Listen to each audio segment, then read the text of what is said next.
145 yıl mundan ozal Göktepe'de bolup geçen halk tragediyasi ýatdan çykarlyp bolmajak taryhy wakadyr. Taryhçylar bu waka dürli wagtlarda dürli hili çemeleşdiler. Sarizmin harby ekspansiýasyny ýumurlajak bolup, yerli halkyň gahrmançylygyny peseltjek, onuň wekillerini aýyplajak, gala üstünde bolan söwüşüň ähmiýetini kiçeltjek bolup synançdylar. Iň soňky döwürlerde de ahalyň tutýan territoriýasynyň, onuň ilatynyň meçwerini hasaplap, hamala bütün Türkmenistan bilen deňeşdireninde diňe 6-7 göterim bolýar.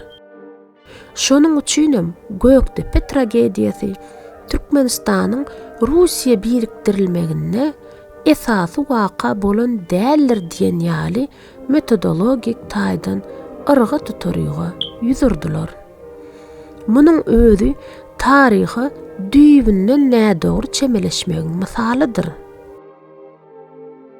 Her bir halkyň taryhy ykbalyny kesitleýän aýgytly wakalar bir günne ýa-da bir näçe günne bolup geçýär.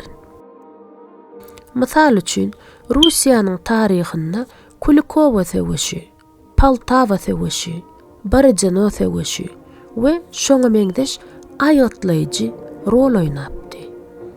Türkmen halkynyň taryhynda da Göktepe galasynda bolup geçen agyr söwüşiň ähmiýetini hiç bir jähtden kem baha garamak bolmaz.